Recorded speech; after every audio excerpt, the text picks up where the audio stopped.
Hello student, और आपका फिर स्वागत है परीक्षा मंथन के ऑफिशियल यूट्यूब चैनल पे। और मेरा नाम है अखंड प्रताप सिंह और मैं आपका इंग्लिश का टीचर हूँ।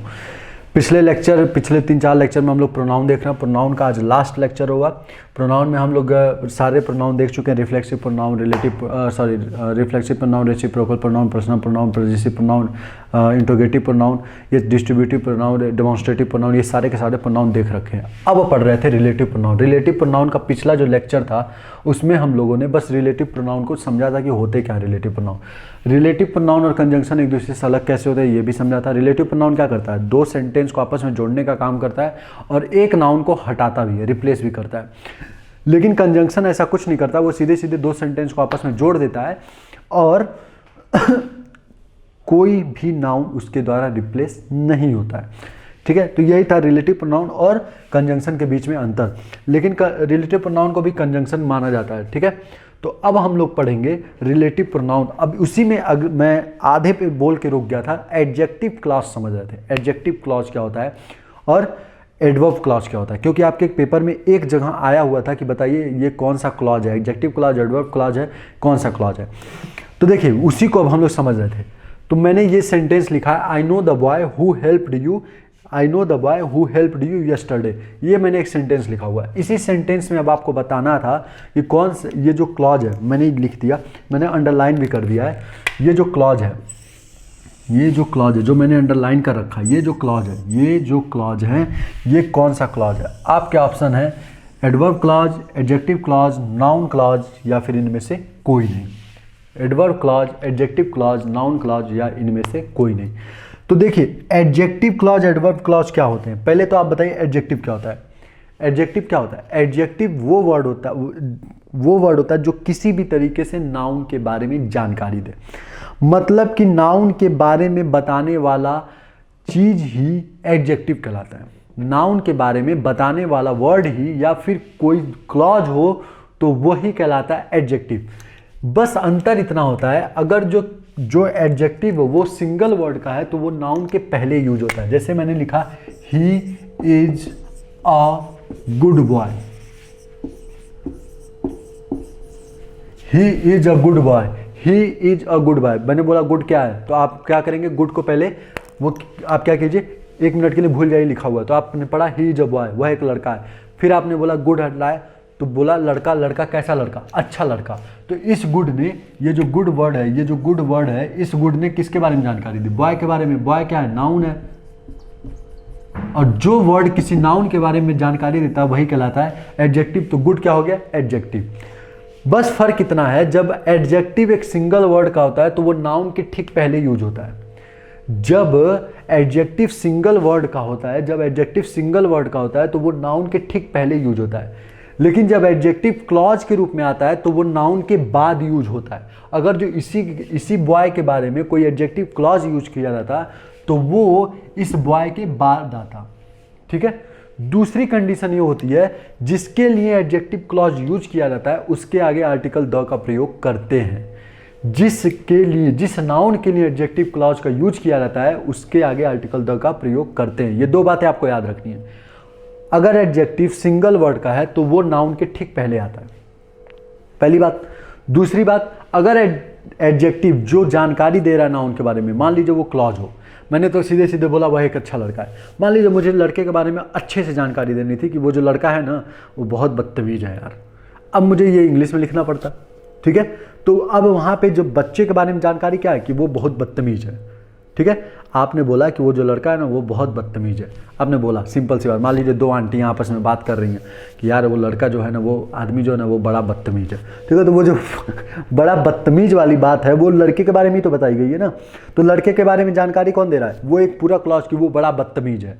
ठीक है, तो वो जो पूरा एक क्लॉज जानकारी दे रहा है वो भी तो एक लड़के के, आदमी के बारे में ही जानकारी दे रहा था। आदमी क्या है? नाउन। तो नाउन के बारे में जो जानकारी देगा वो एडजेक्टिव। लेकिन ये जो वो जो बड़ा बदतमीज है, ये जो पूरा बोला गया है, ये अब एक वर्ड नहीं है, एक शब्द नहीं है, बल्कि एक पूरा सेंटेंस है, क्लॉज है। तो इसको अब हम लोग बोलेंगे एडजेक्टिव क्लॉज। तो वो जो यूज होगा वो इस नाउन के बाद होता है। तो सिंगल वर्ड का एडजेक्टिव नाउन के पहले, एडजेक्टिव क्लॉज के रूप में आए तो नाउन के बाद यूज होता है। और दूसरी बात ये ध्यान रखते हैं कि जिसके लिए एडजेक्टिव क्लॉज यूज किए हैं उसके लिए आर्टिकल द का प्रयोग करते हैं। समझ में आया? अब इसी चीज को नीचे अप्लाई करते हैं, इसी चीज को नीचे देखते हैं।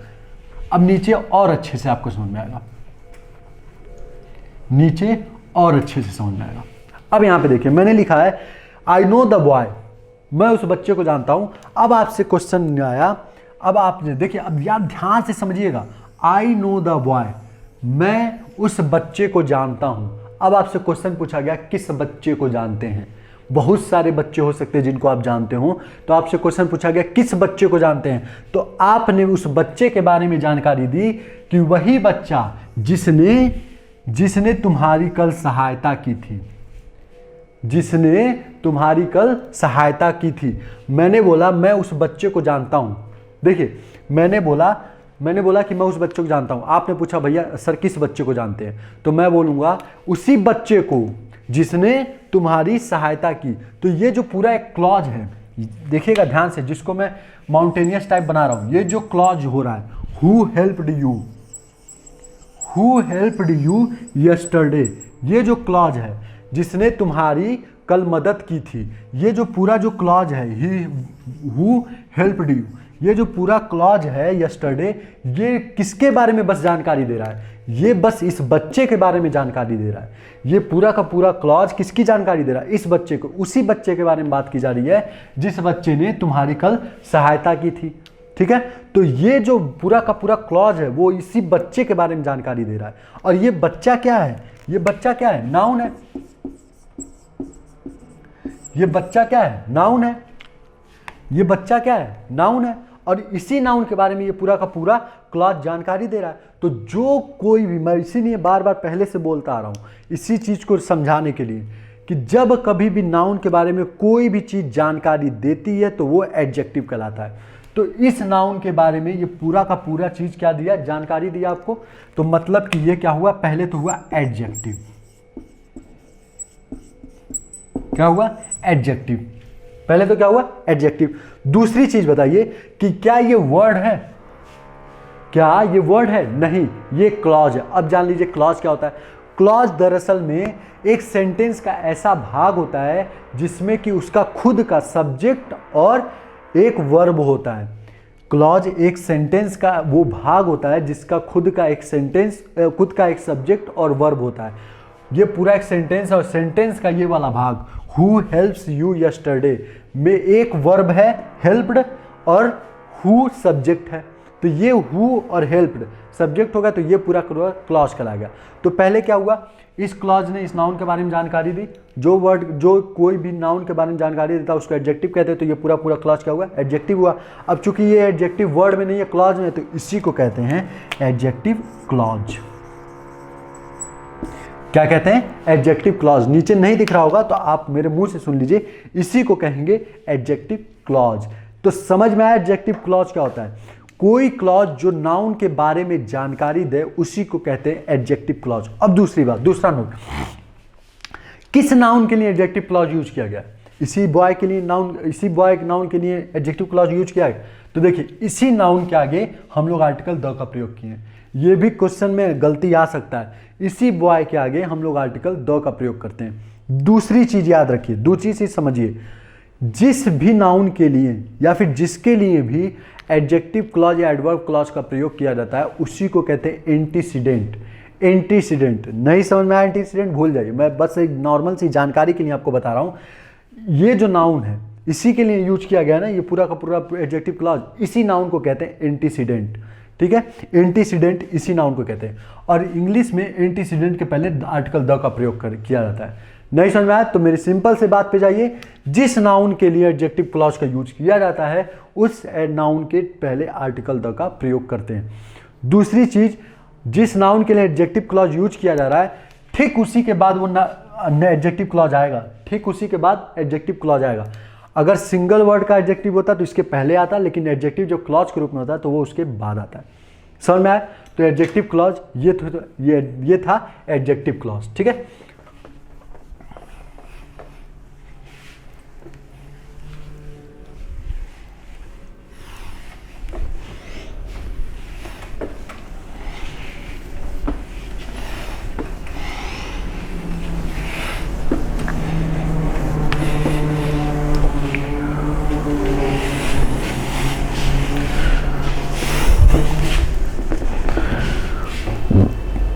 अब देखिए मैंने एक और सेंटेंस लिखा,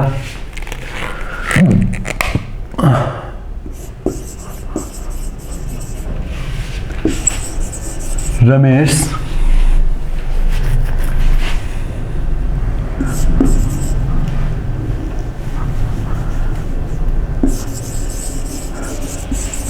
helped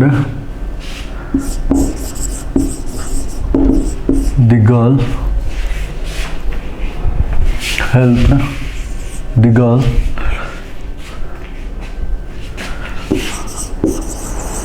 who was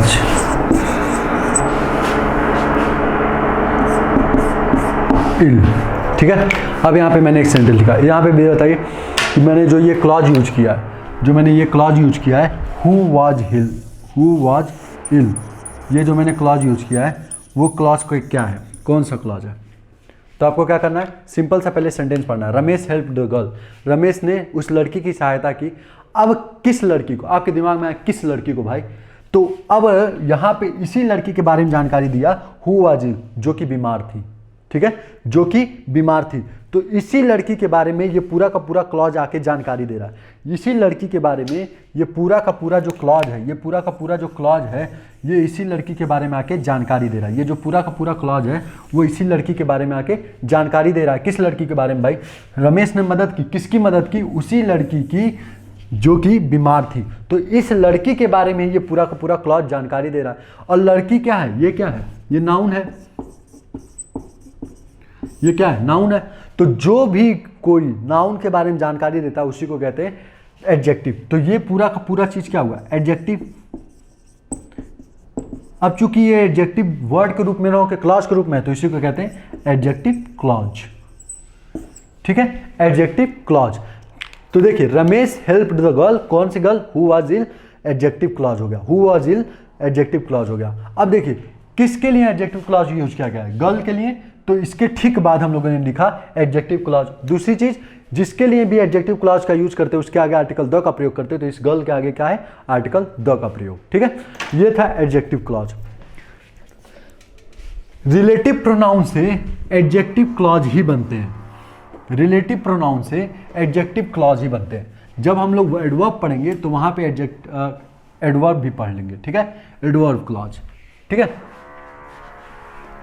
अब देखो ये तो हो गया एडजेक्टिव क्लॉज, रिलेटिव प्रोनाउन से रिलेशन में था वो, इसलिए मैंने समझा दिया। अब देखिए एक बात और समझिए, अब हमें ये समझना है कि हमें तो ये पता चल गया कि भाई रिलेटिव प्रोनाउन का काम क्या है, दो सेंटेंस को आपस में जोड़ते हैं और एक नाउन को रिप्लेस करते हैं। हमें ये तो पता चल गया, चलिए ठीक है सर, हमें ये पता है। लेकिन अब हमें ये बताइए कि कब हु का प्रयोग होगा, कब हुम का प्रयोग होगा, कब विच का प्रयोग होगा, कब दैट का प्रयोग होगा। अब हमें ये भी तो पता होना चाहिए भाई। हमें बस इतना थोड़ी ना पता होने से काम चल जाएगा कि भाई रिलेटिव प्रोनाउन दो सेंटेंस को आपस में जोड़ते हैं और एक नाउन को रिप्लेस करते हैं, इतने से तो काम चलने वाला नहीं है। आपको ये भी पता होना चाहिए कि कब हु का यूज होता है, कब हुम का, कब व्हाट का, कब विच का, कब डैट का, आपको ये भी पता होना चाहिए। तो अब इसी चीज को अब हम समझेंगे। तो देखिए अभी मैंने जो सेंटेंस लिखा था, अब इस चीज को भी ध्यान से समझिएगा। अभी मैंने जो सेंटेंस लिखा था, I know the boy who helped you yesterday। अब देखिए सर, अब जो ये मैंने लिखा हुआ है, I know the boy who helped you, ठीक है, I know the boy who helped you yesterday, ये मैंने पूरा पूरा एक सेंटेंस लिखा हुआ है। अब हमें पता कैसे करना है, मान लीजिए यहां पे हु नहीं है,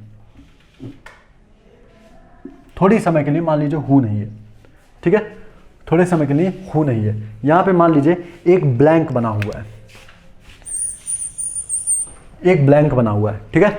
I know the boy helped you yesterday, I know the boy helped you yesterday. यहाँ पे एक ब्लॉक बना हुआ है और पूछा है कि आप बताइए इस ब्लॉक में कौन सा रिलेटिव प्रोनाउन यूज होगा।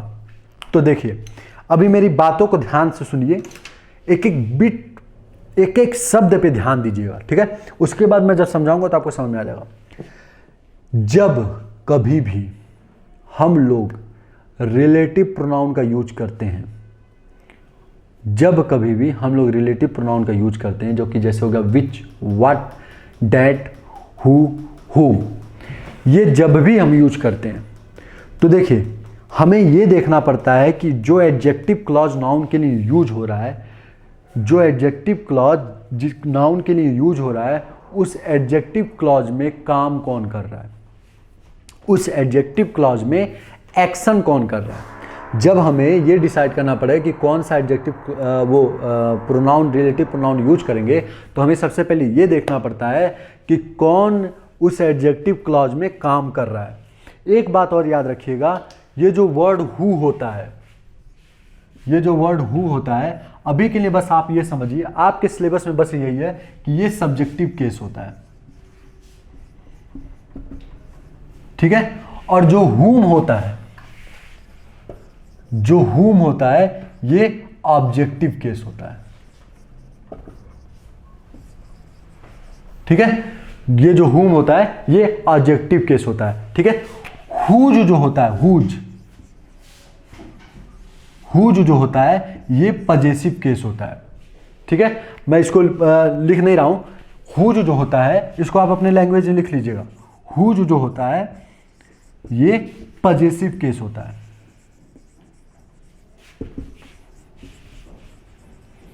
हुज क्या होता है, पजेसिव केस होता है, ठीक है।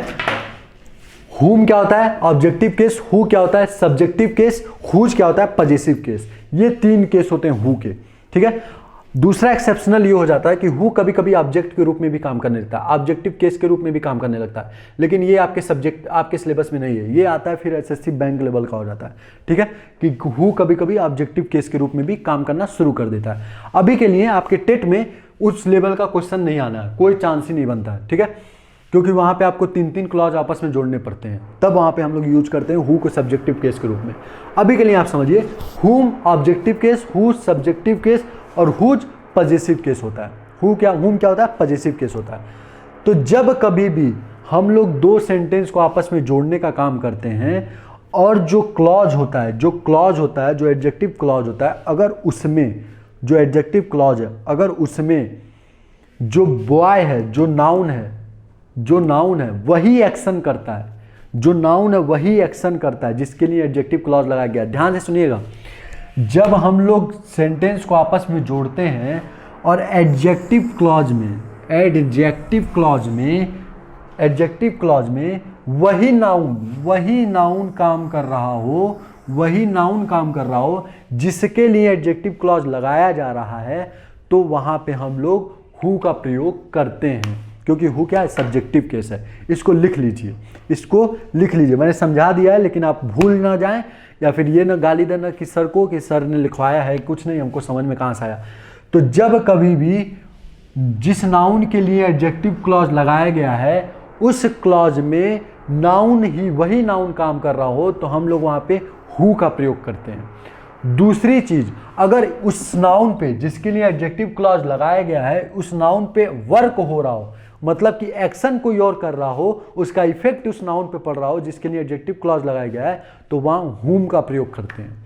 तीसरी बात, जब हमें एडजेक्टिव क्लॉज जिसके लिए लगाया गया है, जिस नाउन के लिए एडजेक्टिव क्लॉज लगाया गया है, उस नाउन, देखिए मैं बार बार उंगली रख रहा हूं, उंगली पे भी ध्यान दीजिए, जिस नाउन के लिए एडजेक्टिव क्लॉज, जिस नाउन के लिए एडजेक्टिव क्लॉज लगाया गया है, अगर उस नाउन का अधिकार किसी पे दिखाना हो तो हुज का प्रयोग करते हैं। एक बार और सुनिए मेरी बात को ध्यान से, जिस नाउन के लिए एडजेक्टिव क्लॉज लगाया गया है, जिस नाउन के लिए एडजेक्टिव क्लॉज का यूज किया गया है, अगर उस नाउन, वही नाउन उस एडजेक्टिव क्लॉज में काम कर रहा है, वही नाउन उस एडजेक्टिव क्लॉज में काम कर रहा है, तो हु का प्रयोग करते हैं। क्यों? क्योंकि एक्शन खुद नाउन कर रहा है और जो एक्शन करता है वो सब्जेक्टिव केस में होता है, तो हु का सब्जेक्टिव केस हु ही होता है। दूसरी चीज, जब नाउन जिसके लिए एडजेक्टिव क्लॉज लगाया गया है, जब नाउन जिसके लिए एडजेक्टिव क्लॉज लगाया गया है उस पे एक्शन हो रहा हो, मतलब कि एक्शन कोई और कर रहा हो, उसका इफेक्ट उस नाउन पे पड़ रहा हो जिसके लिए एडजेक्टिव क्लॉज लगाया गया है, तो वहां पे हुम का प्रयोग करते हैं। तीसरी बात, जब एडजेक्टिव क्लॉज जिसके लिए, जिस नाउन के लिए एडजेक्टिव क्लॉज लगाया गया है, जिस नाउन के लिए एडजेक्टिव क्लॉज लगाया गया है उस एडजेक्टिव क्लॉज में उस नाउन का किसी पे अधिकार दिखाना हो तो हुज का प्रयोग करते हैं। ठीक है, समझा दिया है, इसको लिख भी लीजिए, इसको क्या कर लीजिए, लिख भी लीजिए, लिख लीजिए। जब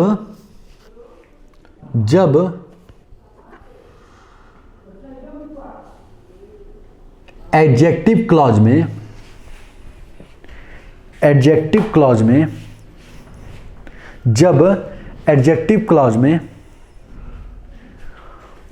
जब एडजेक्टिव क्लॉज में वही नाउन कार्य कर रहा हो, वही नाउन क्रिया कर रहा हो,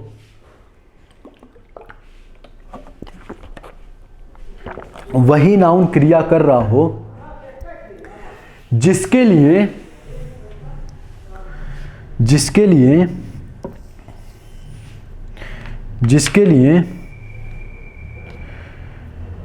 वो एडजेक्टिव क्लॉज लगाया गया है,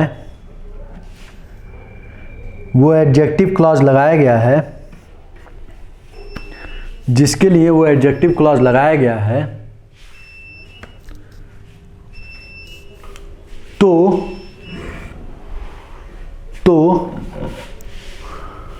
वहां पे रिलेटिव प्रोनाउन हु का प्रयोग करते हैं, परंतु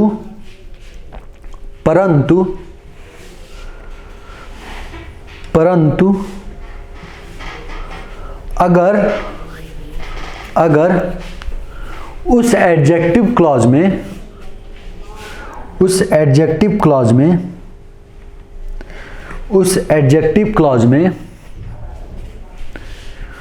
उस नाउन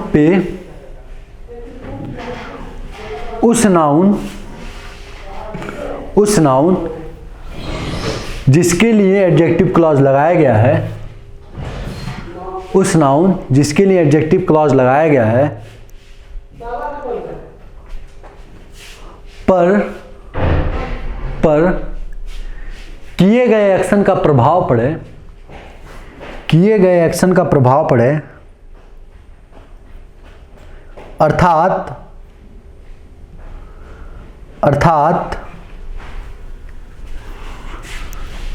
वो ऑब्जेक्ट की तरह काम कर रहा हो,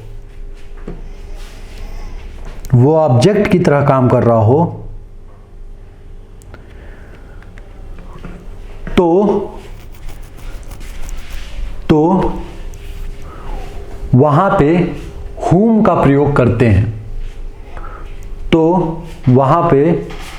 whom का प्रयोग करते हैं,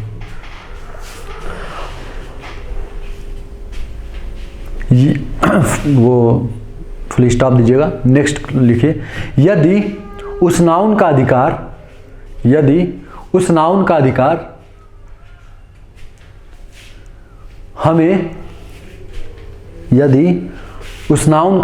हमें उसके लिए यूज हुए, उसके लिए प्रयोग हुए एडजेक्टिव क्लॉज में किसी चीज पर दिखाना हो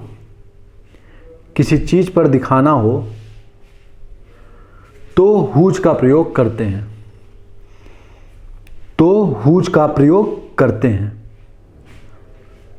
ठीक है। अब बस देखिए, लिखवा दिया है, कॉपी बंद कीजिए, रख दीजिए। वो रिवीजन के लिए लिखवाया है कि कभी मान लीजिए बाय द वे दिमाग से उतर जाता है तो खोलिए, रिवाइज कीजिए, समझ में आ जाएगा। अभी के लिए अब क्या कीजिए, मेरी बात मानिए, कॉपी को बंद कीजिए, साइड में रखिए। अब जो मैं समझा रहा हूँ उस पर पूरी तरह से फोकस हुई, समझ में आ जाएगा तो उसको बस आप देखेंगे तो वो तुरंत क्लिक कर जाएगा, नहीं तो रट्टा मारते रह जाएंगे, कभी कुछ नहीं आपको फायदा होने वाला है।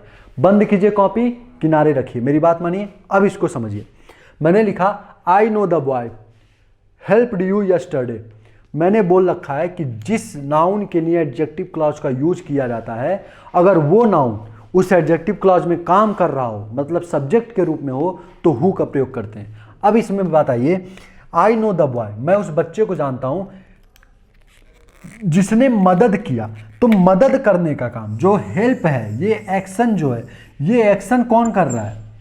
ये एक्शन कौन कर रहा है? यही बॉय तो कर रहा है ना। मैं उस बच्चे को जानता हूं, कौन सा बच्चा? जिसने मदद की है। मदद की है किसकी? तुम्हारी। तो यहां पे यू जो है ये एक्शन इसके ऊपर हो रहा है। कैसे पता चला?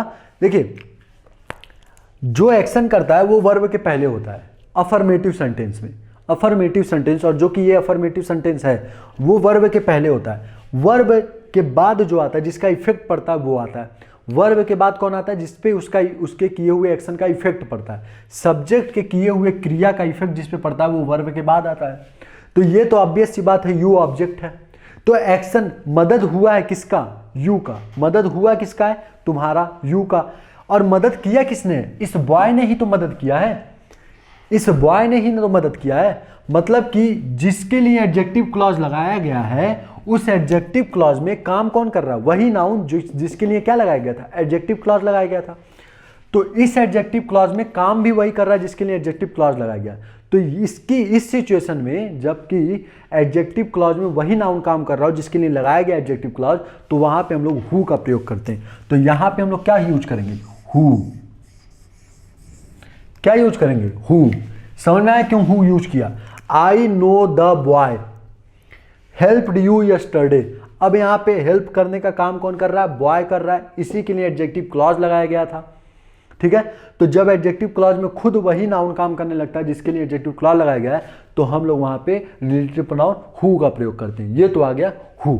ठीक है। अब देखिए दूसरा, ये हु का समझ में आ गया आपको?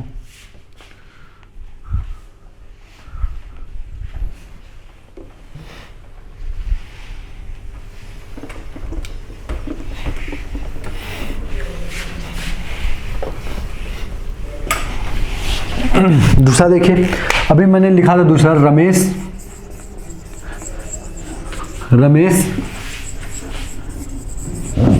Helped the girl dash. नहीं पता क्या भरना है आपके ऑप्शन, हु, हुम, हुज। ठीक है।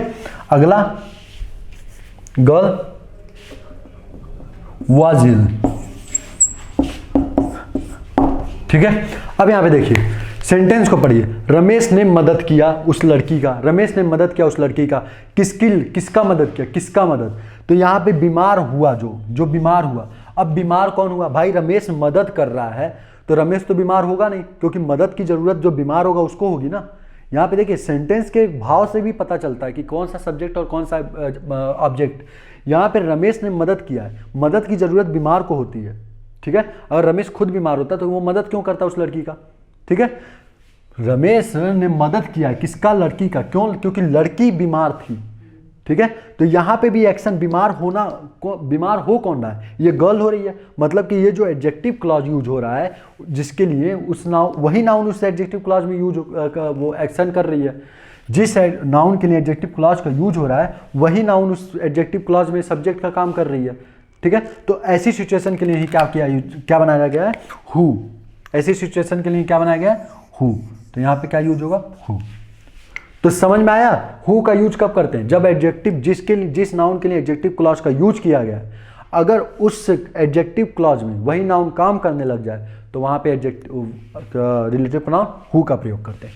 अब हुम देख लेते हैं।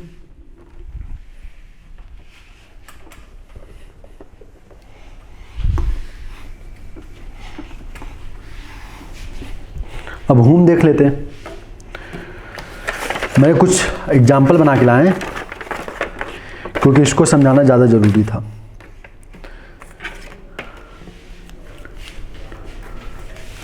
अ लेडी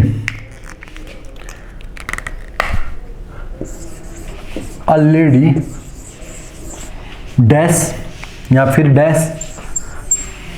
ठीक है। Dash a lady dash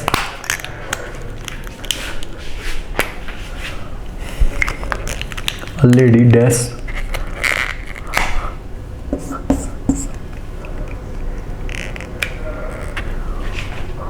a lady dash I know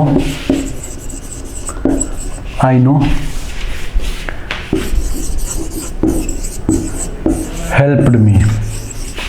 अब ये एक सेंटेंस है, ठीक है, ये पूरा एक सेंटेंस है। अब आपको बताना है कि इस डैश में क्या यूज होगा। अब आपको बताना है कि इस डैश में क्या यूज होगा। मैंने सेंटेंस लिखा a lady dash I know helped me, I know helped me. अब देखिए यहाँ पे थोड़ा सा एक और टेक्निकल चीज़ यूज होगा, यहाँ पे एक और थोड़ा सा समझने वाली बात यूज हुई है। ये जो लेडी है ना, ये जो लेडी है ना, ये जो लेडी है, लेडी, इस लेडी का जो वर्ब है वो वर्ब यहाँ है, हेल्प्ड मी। ये जो लेडी है उसका जो वर्ब है वो यहाँ पे है, हेल्प्ड मी। ये जो है यहाँ से यहाँ तक ये अलग क्लॉज है, ये जो अलग है ये अलग क्लॉज है। और ये मैं अपने पास से नहीं बनाऊँ, ये आपके पेपर का आया क्वेश्चन है। तो ये मत समझिएगा सर कितना हायर लेवल जा रहा है, हायर लेवल सर नहीं जा रहा है, ये आपके पेपर का क्वेश्चन है, ठीक है, ये आपके पेपर का क्वेश्चन है। तो देखिए ये जो मैंने ये जो सेंटेंस है अ लेडी, उसका वर्ब कौन सा, हेल्प्ड मी, और ये जो है ये एक अलग क्लॉज है, ठीक है। यहां पे अ नहीं होगा, क्यों नहीं होगा, क्योंकि इसी के लिए एडजेक्टिव क्लॉज लगाया गया ना, इसी के लिए तो एडजेक्टिव क्लॉज लगाया जा रहा है, इसी के लिए तो एडजेक्टिव क्लॉज लगाया जा रहा है। तो अ नहीं होगा, द होगा, ठीक है। ये आपके पेपर में एक क्वेश्चन गलत था, इस पर क्लेम किया जा सकता था, ठीक है। तो ये द लेडी होगा, the lady I know helped me, ठीक है। तो इसका जो वर्ब है वो हेल्प्ड है और मी उसका ऑब्जेक्ट है, मतलब कि ये एक अलग क्लॉज है, ये जो है ये एक अलग क्लॉज है, ये जो है ये एक अलग क्लॉज है, ये वाला portion the lady helped me, ठीक है। और ये जो है ये अलग क्लॉज है, इसी को कहते हैं सेंटेंस पार्सिंग। सेंटेंस पार्सिंग का मतलब होता है सेंटेंस को बांटना सीखना। अब देखिए इसका ट्रिक भी है, ट्रिक भी अब आपको बता दे रहा हूं। देखिए वर्ब के ठीक बाद कोई वर्ब नहीं आएगा, वर्ब के ठीक बाद कोई वर्ब नहीं आएगा, वो भी दो I know helped me, I know helped me नहीं हो सकता है, ठीक है। I know helped me, I know के बाद अगर जो कोई वर्ब आएगा तो वो टू के साथ आएगा, ठीक है। आई नो टू कुक, ठीक है, आई नो टू कुक, मैं खाना बनाना जानता हूँ, ठीक है। तो इसको जब आई नो के बाद कोई भी सेकंड फॉर्म या थर्ड फॉर्म नहीं आ सकता है, ठीक है। तो इसका मतलब ऑब्वियस है कि ये हेल्प्ड मी किसी और वर्ब, किसी और सब्जेक्ट का वर्ब और ऑब्जेक्ट है। तो ये हो गया द लेडी का वर्ब और ऑब्जेक्ट। इसको हम लोग कंजंक्शन में बहुत डिटेल में समझेंगे। तो मैं अभी बस आपके लिए नॉर्मली जो बात है वो समझा दिया कि ये बताइए ये एक अलग क्लॉज है, ये अलग क्लॉज है। अब मुझे बताइए इस क्वेश्चन में वर्क कौन कर रहा है, इस क्वेश्चन में वर्क कौन कर रहा है। इस क्वेश्चन में आया the lady dash I know helped me, ठीक है। वो औरत, कौन सी औरत, जिसको मैं जानता हूं। यहां पे जानने का काम जो एक्शन है वो आई कर रहा है, जानना, ये जो जानना क्या है, एक एक्शन है, वो एक्शन कौन कर रहा है, आई कर रहा है, मैं कर रहा हूं, मैं जान रहा हूं। तो जानने का काम आई कर रहा है, ये एक्शन कौन कर रहा है, आई। तो ये हुआ सब्जेक्ट। ऑब्वियस सी बात है जब ये सब्जेक्ट हो गया तो एक्शन हुआ है वो किस पे इफेक्ट पड़ा है, उस एक्शन का इफेक्ट किस पे पड़ा है, द लेडी पे। द लेडी का इफेक्ट पड़ा है किए हुए आई के सब्जेक्ट के किए हुए एक्शन का, आई सब्जेक्ट के किए हुए एक्शन का प्रभाव द लेडी पे पड़ा है। और यही मैंने समझाया है कि जब जिस नाउन के लिए एडजेक्टिव क्लॉज का यूज करते हैं, अगर उस एडजेक्टिव क्लॉज में उस नाउन, उस एडजेक्टिव क्लॉज में उस नाउन पर इफेक्ट पड़े किए हुए एक्शन का, उस नाउन पर इफेक्ट पड़े किए हुए एक्शन का, तो हम लोग वहां पे whom का प्रयोग करते हैं। तो यहां पे हम लोग क्या लिखेंगे, whom,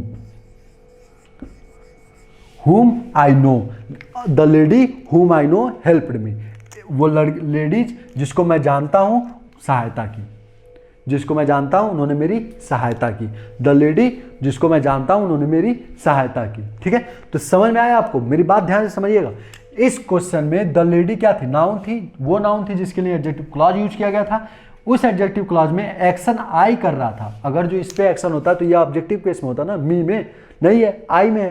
तो इस पे एक्शन, ये एक्शन इस बार कर रहा है, इसके एक्शन के प्रभाव किस पे पड़ रहा है, द लेडी पे। और जब द लेडी पे प्रभाव पड़ रहा है तो जिस नाउन के लिए एडजेक्टिव क्लॉज लगाते हैं उस नाउन में कोई और सब्जेक्ट हो और उसके किए एक्शन का प्रभाव जो है वो उस नाउन पे पड़ रहा हो जिसके लिए एडजेक्टिव क्लॉज लगाया गया है, तो वहां पे हम लोग whom का प्रयोग करते हैं, क्योंकि whom का ऑब्जेक्टिव केस होता है, हेल्प मी, ठीक है, समझ में आया। तो ये था whom का यूज।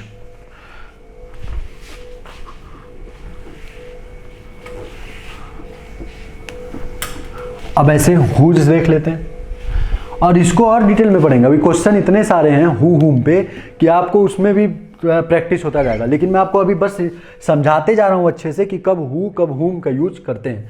अब एक whose का देख लेते हैं। जैसे मैंने लिखा I know the boy,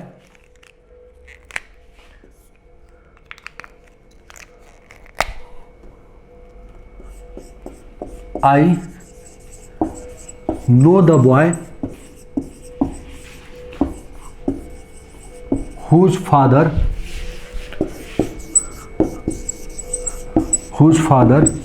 is a doctor। ठीक है, यहां पे मैंने ब्लैंक वो फिल इन ब्लैंक नहीं किया है, इसमें डायरेक्ट हम लोग देखते हैं। ठीक है, आई नो द बॉय, मैं उस बच्चे को जानता हूं। यहां पे बात किसके बारे में हो रही है? बच्चे के बारे में। आई नो द बॉय, किस बच्चे को? उस बच्चे को जिसके पापा डॉक्टर हैं। जिसके पापा क्या हैं? डॉक्टर है। तो यहाँ पे देखिए एडजेक्टिव क्लॉज क्या है? Whose father is a doctor. यहाँ पे इस बॉय के बारे में बताया हुज फादर इज डॉक्टर। बताया कौन से बच्चे को भाई आप जानते हैं? उस बच्चे को जानता हूँ जिसके पापा डॉक्टर है। तो इस बॉय के बारे में ये पूरा क्लॉज जानकारी दे रहा है। बॉय क्या है? नाउन। नाउन के बारे में जो कोई भी जानकारी देता है उसको एडजेक्टिव, चूंकि ये क्लॉज है तो इसको एडजेक्टिव क्लॉज बोलेंगे। ये तो बात हम लोग को कहानी की तरह याद हो गई और कहानी की तरह समझ लेते हैं। तो ये हो गया एडजेक्टिव क्लॉज। अब दूसरी चीज देखिए, हुज क्यों लगाया? क्योंकि इस बॉय का हमें अधिकार दिखाना था इस फादर पे। इस बॉय का हमें अधिकार दिखाना था इस फादर पे। किसके पापा भाई? इसी लड़के के पापा है ना। तो जब किसी नाउन, जब उस नाउन का अधिकार किसी पे दिखाना होता है जिसके लिए एडजेक्टिव क्लॉज का यूज हुआ है, तो वहां पे हम लोग हुज का प्रयोग करते हैं। तो यहां पे क्या यूज किया? हुज। क्या किया है? हुज। ठीक है, समझ में आया? जिस नाउन के लिए एडजेक्टिव क्लॉज का प्रयोग किया गया है, अगर उस एडजेक्टिव क्लॉज, जिस नाउन के लिए एडजेक्टिव क्लॉज का प्रयोग किया गया है, अगर उस एडजेक्टिव क्लॉज में उस नाउन का अधिकार दिखाना हो जिसके लिए एडजेक्टिव क्लॉज का यूज किया गया है, तो हम लोग वहां पे हुज का प्रयोग करते हैं। तो एडजेक्टिव क्लॉज किसके लिए यूज किया गया? द बॉय का। पिता पे अधिकार किसका दिखाना है? द बॉय का। तो इसके लिए हम लोग यहाँ पे रिलेटिव प्रोनाउन हुज का प्रयोग करेंगे। ठीक है, तो ये तो था हुज। समझ में आया?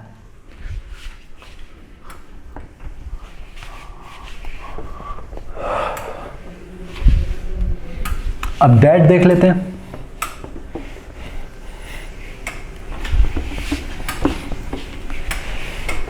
देखिए विच कह रहा हूं, हु हुम हुज, ये हमेशा पर्सन के लिए यूज किया जाता है। हु हुज हुम हमेशा पर्सन के लिए यूज किया जाता है। जैसे कि बॉय, ही, दोज, ये पीपल, लेडीज, जेंटलमैन, मतलब कि जो पर्सन हो, जो व्यक्ति हो, उन्हीं के लिए हु हुम हुज का प्रयोग करते हैं।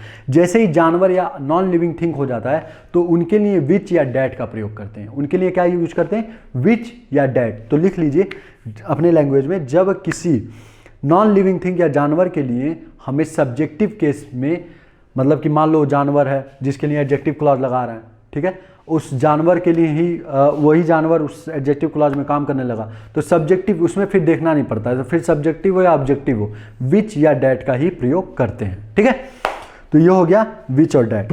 तो ये हुआ रिलेटिव प्रोनाउन खत्म। ठीक है, रिलेटिव प्रोनाउन का हुआ खत्म। नेक्स्ट लेक्चर जो होगा उसमें होगा प्रैक्टिस। अभी तक जो हुआ वो तो मजाक में आपने ले लिया, ठीक है, लेकिन जो नेक्स्ट लेक्चर उसमें खासा अलर्ट रहिएगा, तैयार होकर आइएगा घर से, पूरा नाउन रिवीजन करके आइएगा। जब हम लोग लेक्चर लेंगे, रिवीजन करेंगे, तो कृपा करके उस रिवीजन को अच्छे से देखिएगा और उस क्वेश्चन को सॉल्व करने का भी कोशिश कीजिएगा खुद से। ठीक है, मैं टाइम भी दूंगा उसमें 10 सेकंड का। ठीक है, तो चलिए ठीक है, आज के लिए बस इतना ही रखते हैं। आपको क्या करना है, लाइक, सब्सक्राइब और शेयर। और जो क्वेश्चन आपको या फिर कोई दुविधा हो तो आप कमेंट बॉक्स में उसको लिखिए और मैं उसको आके रिप्लाई दे दूंगा या फिर मेरी वर्किंग टीम भी रिप्लाई दे देगी। ठीक है, आज के लिए बस इतना रखते हैं। Thank you so much, thank you.